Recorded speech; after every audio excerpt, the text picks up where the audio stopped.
Hello, everyone. My name is John Moore, and welcome to this Chilmark Research webinar, Lessons from COVID-19. Just quickly, first, thanks for coming. And secondly, before we get started, I just wanted to let you know, for those that do not know us, Chilmark Research is an industry analyst firm founded by myself 13 years ago, with the express purpose of helping organizations adopt IT to improve the delivery of care. We firmly believe that there is a very important role that IT can play in improving care delivery and ultimately the patient experience. And through our research, we hope to educate the market as to how technology is being deployed and used in that capacity. So it's always been our mission to help educate the public and educate the market. And this webinar is another case in that. And what we've done here is really reached out to a number of the EHR vendors to ask them, okay, with COVID, what have you learned from your clients? And what have you seen that we can all learn from going forward? As many of you probably know, the pandemic, while it has subsided somewhat, we've begun opening the economy, it's by no means over. This particular virus doesn't seem to respect what usually happens with viruses, and that's go to sleep during the summer. This one seems to not care about what temperature it's at. It is continuing to thrive, and we're seeing actually some alarming rises in case counts in warmer parts of the country, i.e. Florida, Arizona, and Texas. So we're far from done in this, so hopefully what we learn here today on this call will be something that we can apply directly going forward to improve our care delivery, particularly with regards to this pandemic, and what I would hope to be longer term from a public health perspective in terms of how we as a nation can respond to future health crises such as these and actually improve that delivery of care. So this format for the webinar is going to be very conversational, is what I am really striving for. We certainly have prepared some questions in advance that we've shared with the participants, and that are joining us on this call. Those are representing 3 national EHR vendors: Allscripts, Athena Health, and Cerner. And Paul Brient at Athena Health is their CTO at Allscripts. We have the Salman, who is their CMIO, and we have the CMO, Chief Medical Officer, Dr. Liu from Cerner. So we have a really great lineup. And I think it's a nice mix in that we have kind of a technology focused person in Paul Brient, and then we have the other 2, which are come from more of a clinical background, both being in the practice. Well, I don't believe Salman's practicing physician today, but Dr. Liu still practices. But they come from a clinical background. So we really were looking for active audience participation. So I encourage you to use the chat feature in Zoom to put your questions forward, and then we can go from there. So without further ado, what I'm going to do is just go through alphabetically and have each of the representatives, the panel participants that we have here today, speak a little bit about themselves, who they represent, and what they've seen across their client base with regards to COVID-19. So first we'll start with Allscripts, and Salman, please. Hey, thank you, John. Thank you for putting together this conversation. It helps to sort of get out of everyone's own sort of worlds and, interface with folks from different organizations. So I'm really Excited to sort of meet with Paul and Dr. Souza on this panel. Look forward to the conversation.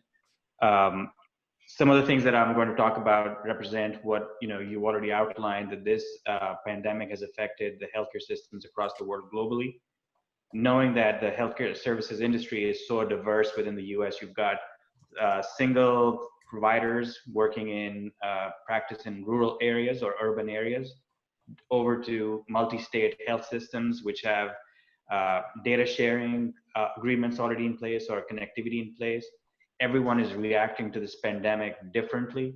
Everyone is reacting to this pandemic because it's real. There are different things that are happening all over the weeks as we've sort of gone from March 14th, when the national emergency was declared, up until now. We've seen different hotspots as a lot of our clients are centered in the New York area, in Long Island, in Manhattan, Bronx, Brooklyn.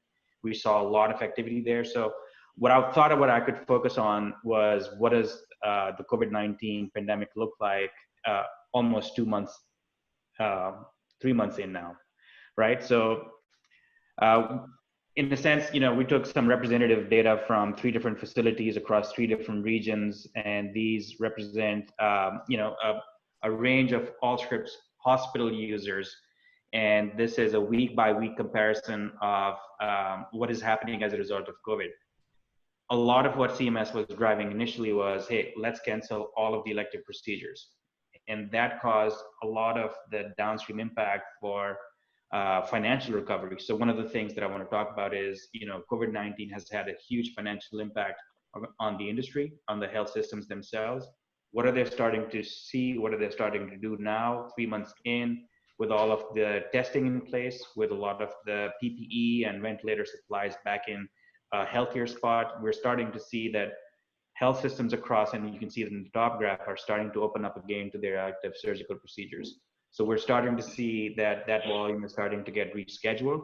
Hopefully that brings enough financial security back into the system so they can start to open up the rest of the services as safely as possible. So again, we're just starting out saying we're trying to track across all different regions and geographies what is happening at our client base, both in terms of surgical visits, clinical visits, inpatient encounters, ED length of stays. So we're trying to help our clients with information that gets generated. If you go to the next slide, I think one of the key tenets that we've had early on in our organization is that we are working with healthcare systems that are immediately impacted by this lockdown that has been put in place to prevent the infection from getting completely out of hand. Now, as we are in the middle of June, almost all of our health systems are looking at financial recovery as the first stage. What are we doing as an organization? We, up until now, have had a task force within our organization. We have multiple products across EHRs, non-EHRs, patient engagement, et cetera. So I'm part of the task force where we're taking recommendations that come out of the CDC, come out of FEMA, come out of the other international agencies like WHO. We continue to update our product advisories so people can consume them. But as we get more and more into some of these areas, we're starting to see that hospitals want to have a way of opening up which is safe for their patients, safe for their clinicians. And that means in a lot of cases, there's a very high level of interest in use of telehealth and virtual technologies. And I think we're starting to see a return to the new normal in some of the areas which weren't too terribly impacted by COVID-19. There's still a sense of active COVID-19 recovery and response in some of the metropolitan areas.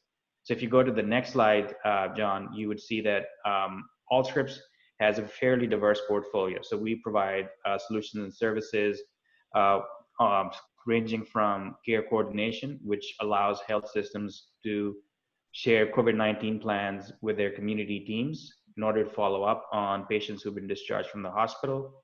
We've got our HIE solutions through DB Motion, where we have created specific COVID dashboards where health systems can see patients who had either been treated or were tested for COVID-19, even though they may not be using the same EHR. We've been seeing a lot of Follow My Health usage, which is our virtual telehealth solution within Allscripts in terms of both virtual visits that are done over the phone or through video visits.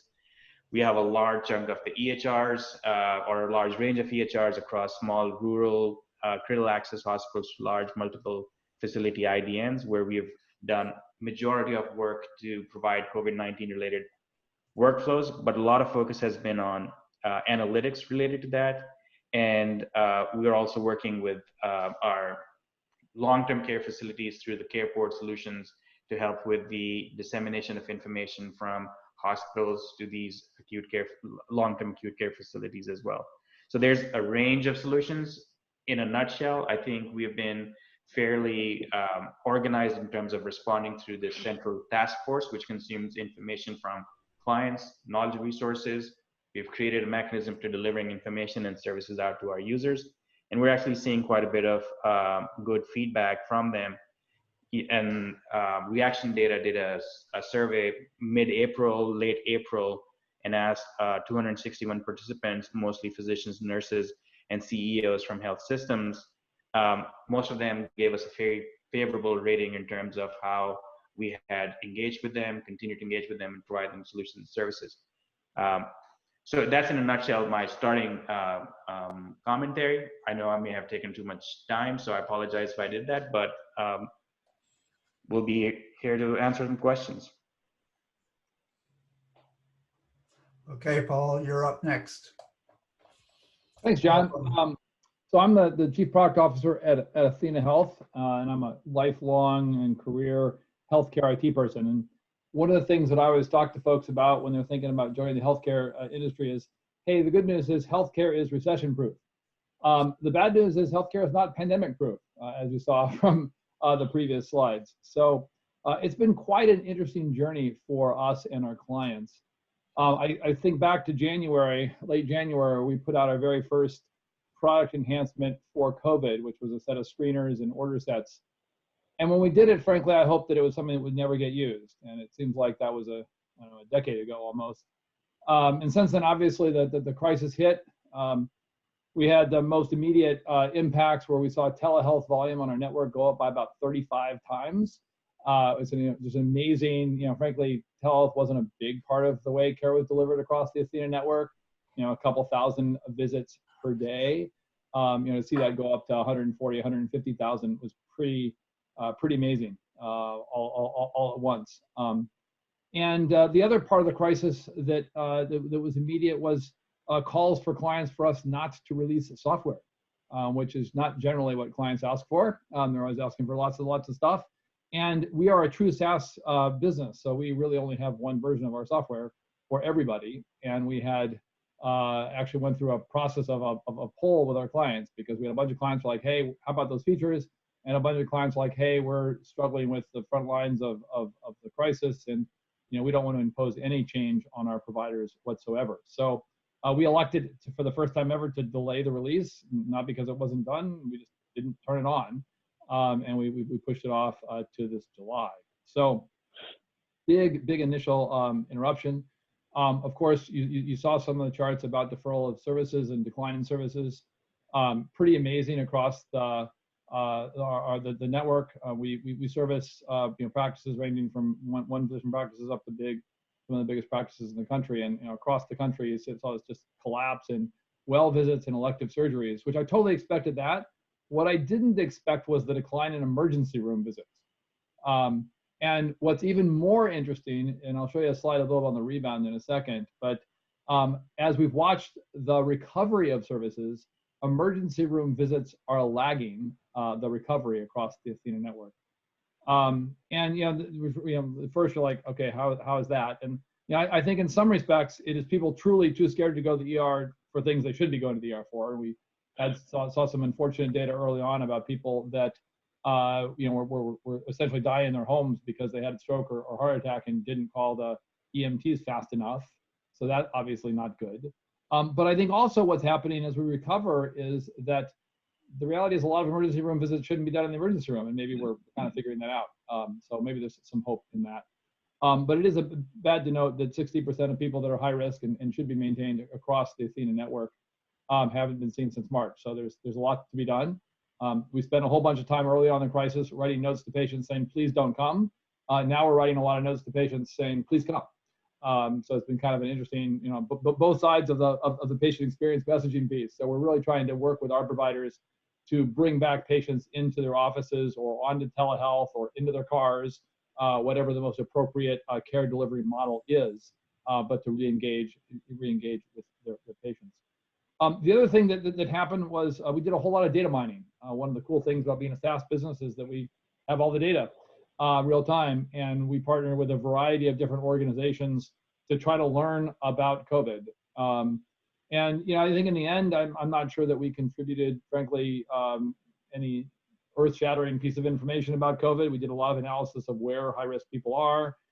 Did a lot of analysis on drugs that people are on, just maintenance medications, ACE inhibitors, all the antimalarials, anything that someone was on, and to see if we could find any kind of correlations. And that what we learned was that research is really hard to do, as well as not really finding anything that meaningful. But we did a lot of work on that and learned a lot about how to do clinical trials in the wild. And then as we think about the rebound, obviously, getting the financial piece of healthcare back, getting the care delivery options open is cool. I think on the telehealth side, people are thinking, hey, is this going to be finally the day for telehealth? And is telehealth going to become part of a more permanent and more pervasive part of healthcare? And I think the answer to that is definitely yes. We had many physicians who'd never done a video visit have now done one, and that gets the creative juices flowing. Obviously, it was helped by the fact that payers decided to pay 100% for telehealth visits, and we'll see what that happens there. But I think telehealth will certainly be, and virtual visits in general, will become a bigger part of healthcare. I don't know how big a part. I watch every week telehealth usage decline. It goes down about 8% a week. It's down to about 15 times what it was before, so still way up, but a very interesting arc and trajectory. So if you look at the next slide, this is just a state-by-state view. Since we've got so many practices across the country, we look at how the states are doing, and every state seems to have its own story. I'm talking to you from Massachusetts, where we've been extremely conservative about our reopening. And you can see it's in light green there, but that's only this last week. Before that, it was actually more of a pink color, closer to red, where the procedures were down less than 50% of the normal that they were prior to the crisis. So this is kind of an indexed view across, and you can see the states opening. You can see kind of the middle of the country is getting on opening, and actually is doing more procedures than they were before the COVID crisis, as the kind of pent-up demand is out there. We've got clients with thousands and thousands of elective procedures in their backlog that they're working through. And we're looking at this state by state just to understand what's happening. Obviously, John mentioned some hot spots in Arizona and Texas and Florida. It'll be interesting to see over the coming weeks how that volume changes and whether that impacts healthcare. So it's been certainly an unprecedented time, and one that I think we can all humbly learn from, and hopefully not have to repeat again in our lifetimes.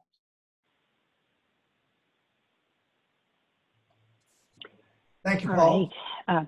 Dr. Lou, please. Hey, yeah, I really appreciate the perspective that was given here. I think a lot of our paths were similar throughout this process.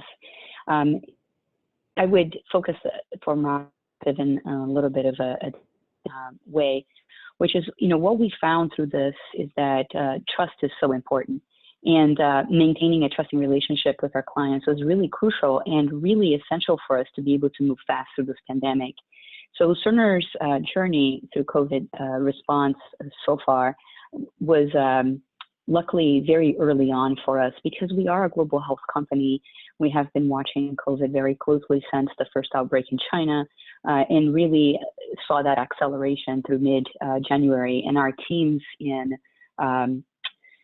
Australia, Asia, Europe had to respond a lot faster than responses were done here in the US. So we had been supporting this effort for a bit longer, and hoping that it wouldn't get to the level that it did here, but also being able to harness a lot of those lessons learned from those teams and help our clients here in the United States surge through that.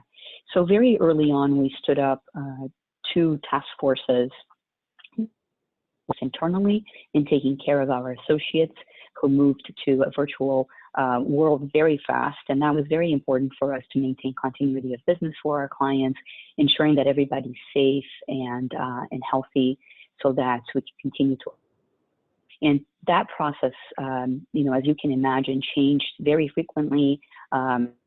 We updated our recommendations as fast as the CDC did and continued to move through that process very fast in the early days until we completely virtualized 27,000 plus workforce across the globe. And we learned a lot through that process. And we learned that we can do this really well virtually. I think a lot of companies have taken that lesson as well. And so the second task force that we stood up was really focused on our client work, and we actually branched it into segments so that we could simultaneously work through the process of responding to COVID and helping our clients be prepared from a technological, from an operational and search capacity perspective. We also created a team that was already very early on focused on recovery, what that was going to entail, knowing that, you know, financial recovery was going to be very important for our client base and that they were going to take a very significant impact. And we also have a team really focused on reimagining what that future could look like for us in the future, hoping that this process also, you know, really teaches us how to deliver care better in a more economical way and have a better reach to our patient population. So that was really our process, and it started back in January. And the relationships that I want to bring up here are really important for us to be able to move fast, because really it's through that partnership with our client base that we are able to test things very quickly out in the real world, harness all of their experiences, just like our colleagues here on the call. We had clients all over the globe in hotspots. So the surges happened in waves and very differently across the states here in the US. And so we were able to really help our clients connect and learn from one another very fast, test our solutions, and have very rapid cycle iterations. I think that one of the biggest takeaways for us as a healthcare industry, you know, as a whole, is really that different care delivery models that we have been very resistant to adapting to work. They are effective, and they do provide, you know, a safe way for our patients to seek care. And of course, with that, most people think about telehealth, but also increasing the adoption of care at a distance or virtualized monitoring and caring for our patients, which will also help offset not just the resourcing that hospitals need to take care of patients, but also the cost of that care. So we are excited about this acceleration and adoption of technology, and really hope that, you know, as a country, we'll continue to embrace those changes and incorporate a lot of those into our new future as we reimagine what that could look like.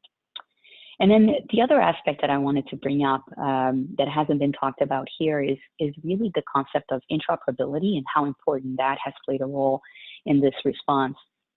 You know, just imagine 5-10 years ago, before we started to get connected, you know, I am a physician, I'm a practicing pediatrician, I am a patient, I have family members.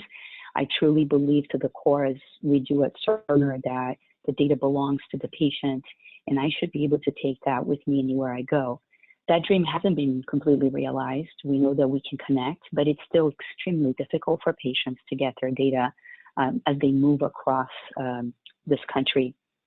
And so highlighting the fact that if we didn't have interoperability, this whole response would have been so much harder for us all, but also you know, it magnified the lingering issues that we have today with interoperability, and the fact that we need to continue as an industry to collaborate and be more open to create a better care environment for our patients.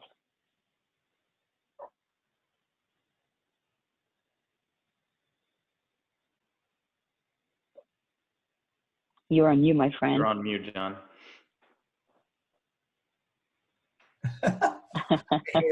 Happens every time. How many Zoom meetings have I had and I still end up getting caught up in that? Anyway, thank you everyone for your comments to lead off this discussion. Let me remind attendees once again that hopefully you've used Zoom in the past, and down at the bottom there's a feature called chat, and please use that to ask questions of the panelists. Just go there, click the chat function, and you should be able to ask a question. And we will take those questions as they come, because as I said at the beginning of this webinar, we really want this to be a conversational webinar between those who we've brought together here on this webinar for everyone to really be able to go right at it and get their inputs. So we did prepare some questions in advance, so I'm going to start with those. I guess, what I would like to ask everyone, kind of once the COVID-19 surge started in the US, what surprised you most with, what really surprised you in terms of what you were seeing in terms of how the industry was responding and providers were responding to this growing crisis? So, Salman, why don't you start off, and then I'll let you. All right, go ahead, Dr. Souza. Or Dr. Lou. Go ahead. I'm sorry, I'm so sad. Please come. But please, Dr. Lou, why don't you start? And then I'll have Salman and then Paul finish up on that. Okay? Yeah, I will bring two aspects to this. One is the positive, and one is the not so positive that we could do much better as a country by. So first of all, just commendable work that us as a healthcare industry period and our provider colleagues have been able to do through this effort. The crisis really highlighted the ingenuity of healthcare professionals, supported by the changes of regulation. So again, commendable work and fast work by the ONC and CMS in responding with regulatory changes quickly through this process. Not an easy thing to do. So some people can still argue that not fast enough, but we have to understand that there is definitely a lot of complexities to the healthcare landscape here in the United States today. Perhaps a plug-in for simplifying that would be great. So in general, it felt like COVID was such a great accelerant for this long predicted trends that we've had, but really a slower adoption of technology in healthcare throughout the globe. And, just as we talked about, the telehealth volumes increased by several hundred from previous capacities, almost practically overnight for people that were able to stand that up fast. Our clients report 100 to 400% increases, and really creative solutions, creative ways to take what they had and accommodate their needs. We saw a lot of that creativity and perseverance from, just continuing to reinvent their care delivery models within the four walls, but also outside. Anything from what they had to do to preserve their PPE and clean it up, and how to monitor patients within the hospital system to decrease exposure and infection. I mean, just a multitude of creative ways to leverage technology. The part that was surprising to me, and perhaps because I do come from the outside of the United States, is that a concerted public health strategy that really allows us to accelerate and standardize our response efforts was not available here. We learned, quickly, or we learned that our clients outside of the U.S. were able to move faster because they did have that standardized national level approach. Examples, for instance, we have a client in London with the NHS that was able to stand up the Nightingale Hospital in London. This is a 4,000 bed capacity hospital in a matter of 4 days in partnership with Cerner and some other technology vendors. And that was not the case here in the United States. Really, we had to deal with multi-state, multi-county organizational level charges. And that became very difficult for our hospital organizations to move at the right pace in response to the pandemic. Thank you, Dr. Liu. Yeah, well, I could probably just piggyback on that one and say I think early on we were all positively surprised by what I would call local resilience of every single health system and their independent strength. They didn't necessarily require a whole lot of outside help. Whoever was in whatever situation was able to either set up their tents for testing. They were able to set up their ED sort of procedures to remove their healthy sort of incomers from the ones who are suspected of COVID. They were able to rationalize in some cases how they were working with their supply chain organizations. So I would say that every single one of the institutions that we interacted with had a response ready to go. So what some of the things that we did, which I think were useful in the long run, was open and frequent communication. So we would get on the phone every week and say, hey, we know time's precious. Here's 30-minute slot. Everyone can come up and say, here's what we need. Here's where we don't need help. And everyone can share ideas and experiences with each other. So open, frequent communication across health systems using the same platform. Not that the whole conversation was about platform. It was not about EHRs. Most of the hospitals would get on the phone and talk about how are you doing testing? Where are you getting your supplies from? How are you tracking ventilators? But having that sort of a sense of community was the only time that I saw, in our experience, that local sort of resilience translated into more of a community response. So I would echo what Dr. D'Souza said, that the absence of a state level or a city level or a federal level sort of assistance in communication of whatever's coming next. There are hospitals they were saying, oh, we want to test, but we don't know when our testing kits are going to be here because we're not sure how to get them. So I would say that from a technology point of view, everyone made best use of technology that was available to them and got going. What surprised me was, to that point, that everyone was doing it themselves, and the support, and I'm not necessarily saying it in a bad way, right? I'm just saying that the structures are not set up where in the US, the federal government or other agencies have a direct role to play with these large institutions. And sometimes that takes a while for that machinery to kick in. And maybe that's the lesson learned for maybe the next pandemic. In order for things to move faster, how do you collaborate across city, state, and federal levels? Information about supplies. Can there be HIE type solutions for supply chain systems? Could there be better sharing of information of other vaccines or test results that become available? So again, that was a surprising part on our at least experience in the company. Paul?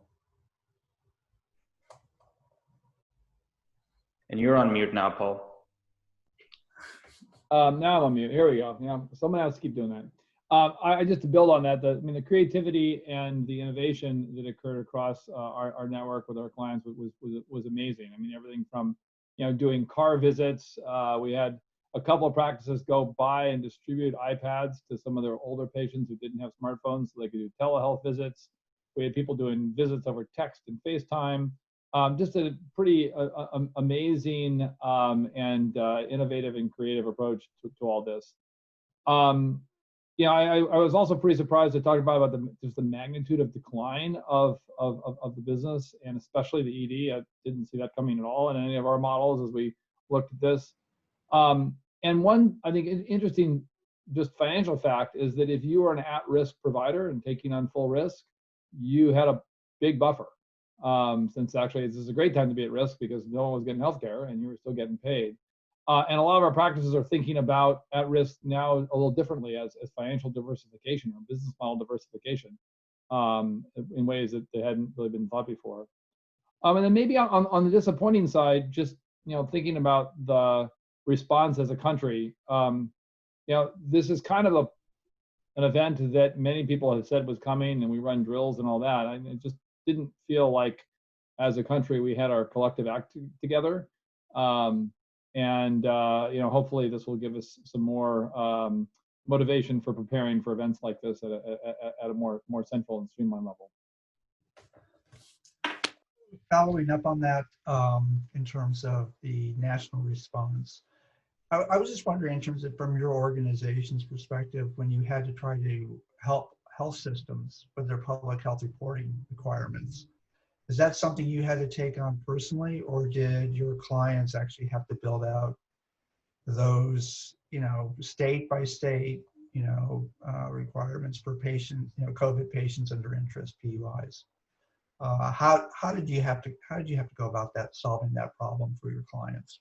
Was it on them doing it, or did you have to actually build those on a state by state basis? Because it was a bit convoluted, to say the least, with regards to public health reporting in this country. So I'll start with you, Paul. Since you've got this big cloud platform. Yeah, it's been a state-by-state journey. And in some cases, even within states, there have been multiple approaches to it. We offer the connectivity and the integrations are part of our offerings. So we do the work, but knowing what work to do is sometimes an adventure. And I'm not even sure that everything that should be getting reported electronically is getting reported electronically. There's a lot of stuff that's getting reported in some very ad hoc ways right now across the country. Dr. Little?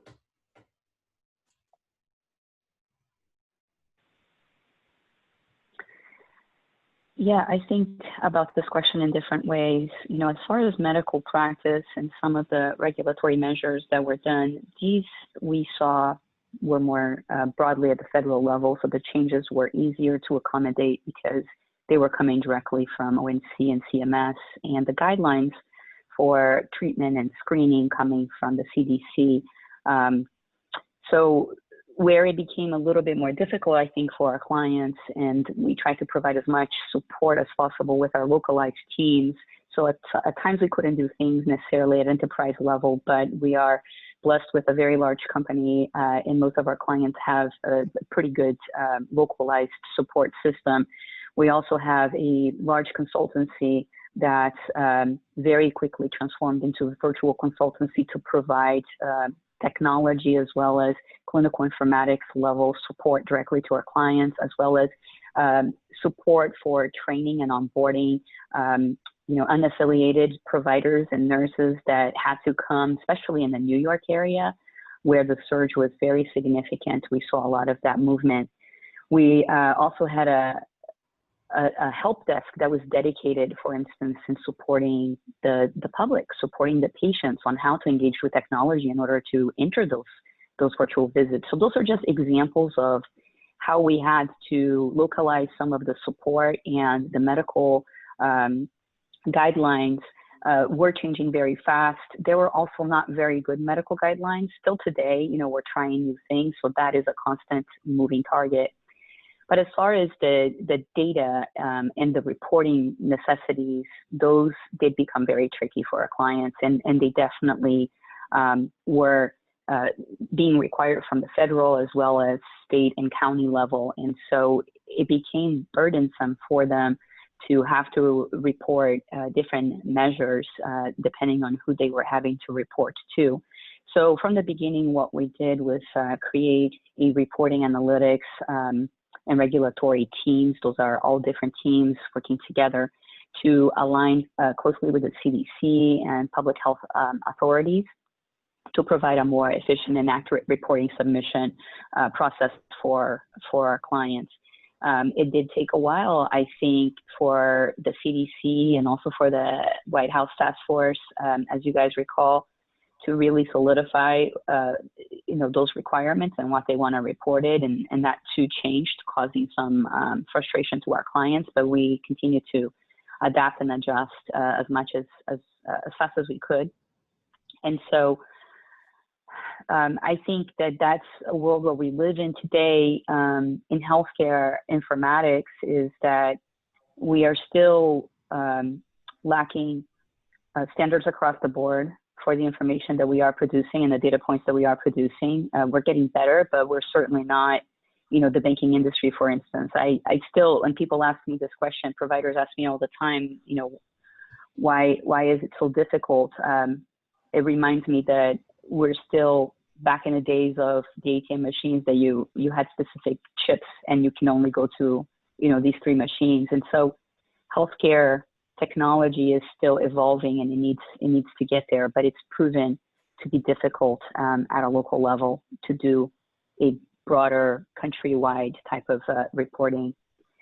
What we did find that was interesting, though, is that at this point, you know, after 10, 11 years of meaningful use and the race to EHR adoption, is that we have an incredible data lake today that we didn't have before. And we, at Cerner, I'm sure others do as well, are able to provide a cloud environment for our clients to do research against this data.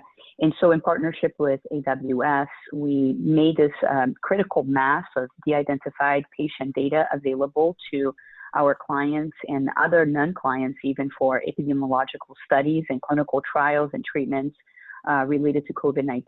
And we're going to have things published here fairly soon. So I just use this as an example of how we are definitely, you know, moving faster now than we were before, collaborating more, making things more available, but we do still have these challenges. Thank you, Dr. Liu. Salman? Well, I would just briefly just add to that two specific components. One, like Cerner and others, we were constantly in touch with CDC, FEMA, and others on regular updates and giving them some guidance on how reporting should occur. That was one. Number two, as some of those guiding principles came back to us, we had a similar sort of a cross-functional team of clinicians and analytics experts who, through our standard analytics reporting tool, created some of those report jobs that could be run out of the analytics solutions that Allscripts has for its EHR users. And we started to see very rapid submission of, you know, whether it was daily lab results that FEMA was requesting. Initially, they were requesting just a spreadsheet submission via email, which was, you know, sort of interesting. But, you know, those reporting mechanisms became a little bit more streamlined. So, yeah, I mean, I think it was a fairly standard response based on the whole meaningful use journey. Almost every single health system has a reporting mechanism in place. We just tagged on to that, added some new reports that were coming out of the federal agencies, and really very rapidly helped with the reporting. And like Dr. Souza pointed out, we also participated in a consortium of EHRs, which are looking at more broad-based data for research purposes and not necessarily for the reporting purposes. And if we have time, we could talk about that. Okay, great. Yeah, we'll have to follow up on that one, Salman. So Salman, one of the questions we had from the audience that, you know, of course, we all talked about earlier, and it's been in the press and everywhere else, is just the, you know, basically people like to refer to it as we kind of, you know, we did in what was everyone was predicting would happen in 10 years in about a month and a half, and that's the move to virtual care models. And leveraging, you know, telehealth, remote patient monitoring, what have you, to less so remote patient monitoring, but more so with the telehealth. I myself am an active patient due to disease burden that I have, and all my visits became telehealth visits, except for when I needed to get treatment. And they've been great, honestly. I don't have to drive in, not that there was much traffic in Boston during the whole shutdown, but it was quite easy. And you know what? Every single one of those visits started on time. If it was a 9:30 start, it started at 9:30. It was great. I could actually plan around it. So for me, as a consumer of healthcare services, it was great. I'm starting to see some signs that, you know, and you mentioned it, Paul, you know, people wanting to get back to in-person visits. I'm also seeing, you know, hearing some things through the rumor mill, what have you, that payers may start pulling back on their reimbursement. And, you know, in terms of the telehealth visits for free, they're going to start asking for co-pays, what have you. And then also the reimbursement model may change a bit, forcing providers to move back to a more profitable in-person visit. So with all that being said, Is the genie out of the bottle with regards to telehealth, and consumers will drive this forward because that's the way they want their care delivered for most visits? Or will the economics and incentives work against that because payers simply aren't going to pay at the same rate as an in-person visit? So, and so what does that mean to this big, massive growth in telehealth? And if there's going to be a pullback, what do you predict that pullback to be across that you're seeing? And you say, in a year from now, that telehealth will be very present, but it won't be 60% of visits. It's going to be 20% for what have you. So if you can make any projections along those lines, that would be really great, just based on what you're seeing in the trend lines. Well, I mean, I would like to get paid for predicting, but I don't necessarily have a way to fully predict. Look, Paul talked about it earlier as well, 35% increase in telehealth visits in the Athena network, a fairly similar rise in the number of telehealth visits across a spectrum of our clients, because we serve, again, we have EHRs in the small physician practice space up to hospital health system EHRs used across states. So what I would say is that it actually did follow a sort of a wave-like pattern up until now. Mid-April to late April is, I think, where we've seen, at least in the hospital space, where hospital-owned clinics are trying to do more virtual care. Not necessarily hospitalists or emergency docs are doing virtual visits. I'm talking about just the clinics in those networks.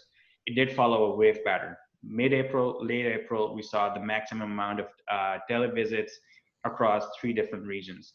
Now it's starting to taper back down. And we're all looking at it with a lot of interest in asking, hey, what just happened here? The wave in itself is fairly large compared to the calm we've seen in the last 4 or 5 years. A lot of the CMIOs that I talked to said, hey, our company hired a chief strategy officer, a chief digital officer, and nobody was able to bring the kind of change that the COVID-19 pandemic brought to our organization. So technologically, that thing we wanted from CDO happened as a result of pandemic, right? So it is definitely a much larger wave in terms of the use of virtual health.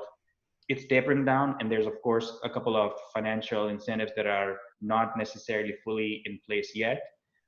We saw, there were some practices that would get $5 a week for doing televisits, to some virtual encounters being paid. I mean, all payers are, coming up with how they want to pay, but it's not a lot of money. It's $35, $40 for paying a physician to do a televisit. Some may change that practice. So I think the ones who are benefiting the most from telehealth, as you pointed out earlier, are folks participating on risk-sharing programs. So they can still continue to look at their well patients and keep them on the telehealth visit, keep their costs down, and continue to manage them well.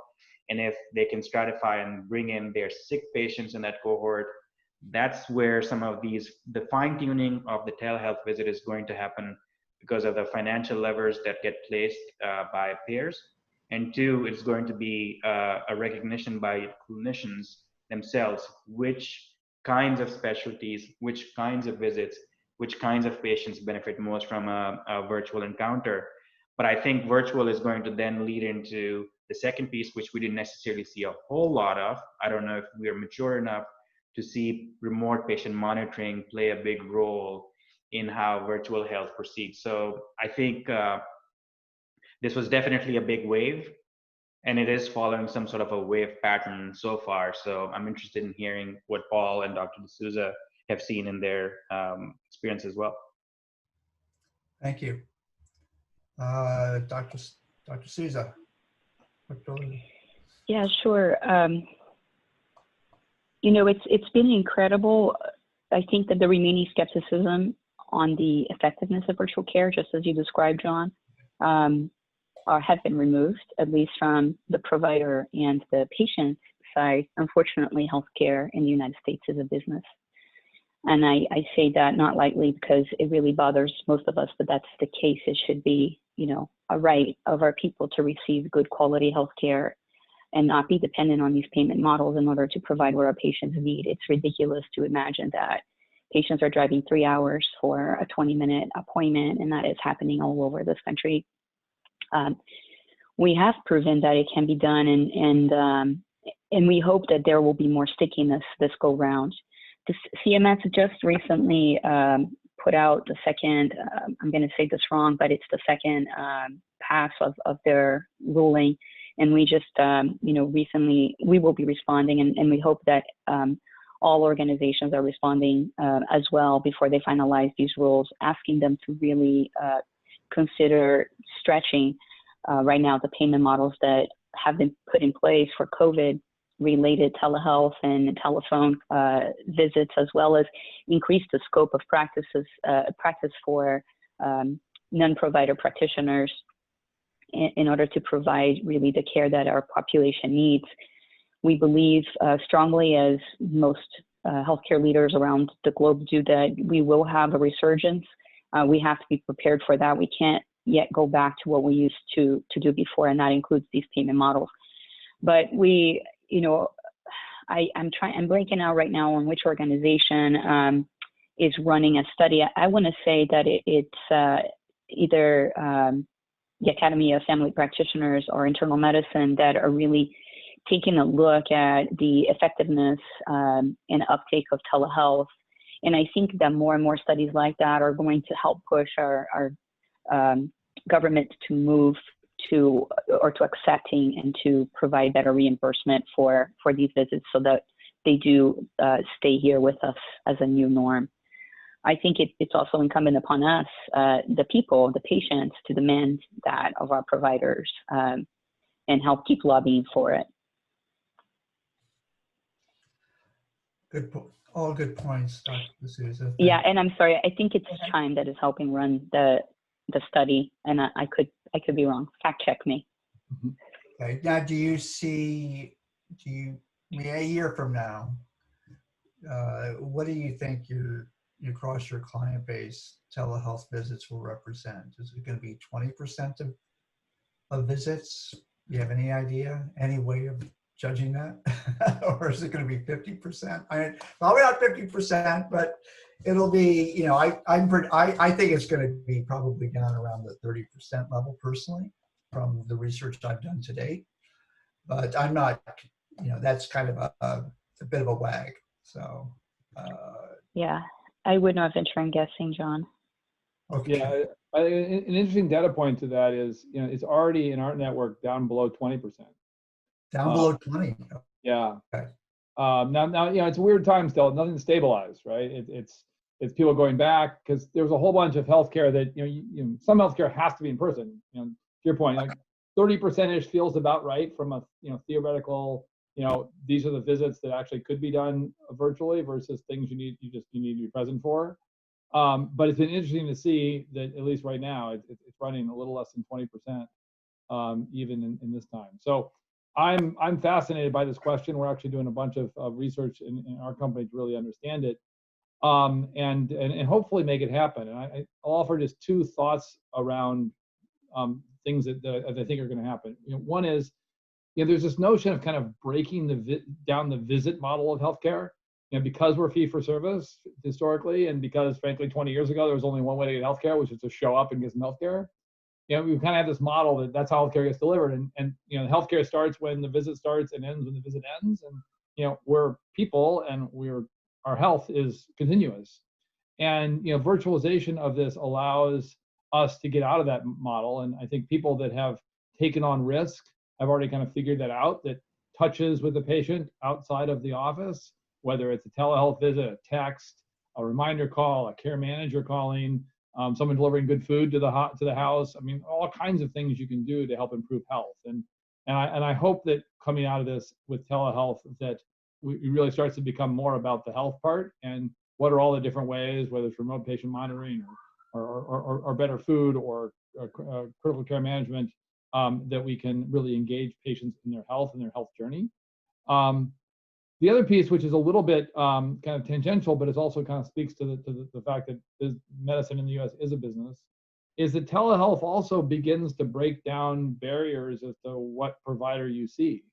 And there is, we think of telehealth in two categories. One is, I want to see my provider. I already have a relationship. And the other is, I want to see any provider. I have a new condition. I want to consult. I'm trying to figure out what I'm going to the ED. And, it's got a lot of power in that front. And there are, a lot of people, that, including myself, frankly. I mean, I've spent my whole life in healthcare, and I still have trouble navigating the healthcare system. It's complicated. And, telehealth provides a nice and alternative front door when you're trying to figure out where to go when. So a lot of cool stuff's going to happen. I tend to be a little more pessimistic about how much change will stick, but I'm hopeful that a lot of change will stick. Okay, now we're like running out of time. I can't believe we've blown through an hour so fast. But one question I wanted, and it's just kind of a yes/no answer, and that is, we talked about, each of you talked about the financial health of provider organizations going forward and what that means to them and them getting back. We also talked briefly about how those that have some attributes of risk in some of their contracts with payers or CMS had a bit of a buffer there because they were being paid on a PMPM type model, per patient per month type thing. So now that we've, kind of fast forward, do you see in the healthcare sector if I quote Michael Levitt, he says we're on a 40-year journey towards value-based care and value reimbursement. We're at year 25.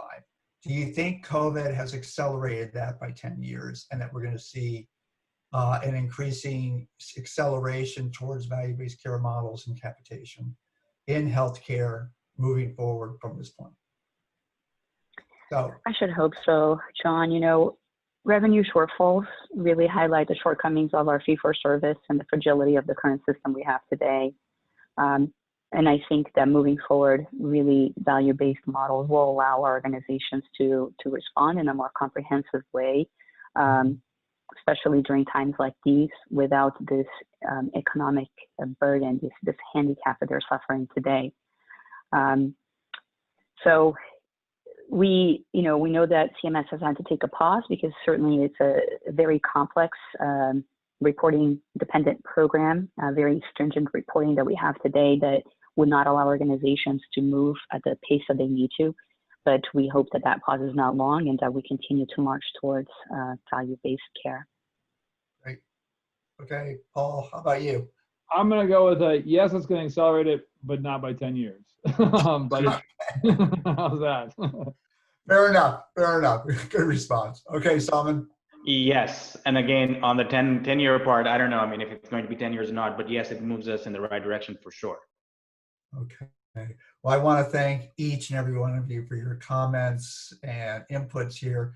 This was a great session of getting lessons learned from COVID from each of you, from kind of your national perspective and even international perspective of what you've been able to see has worked or hasn't worked, and what we may be able to do better going forward, because until we have a vaccine, this is going to be with us for a while.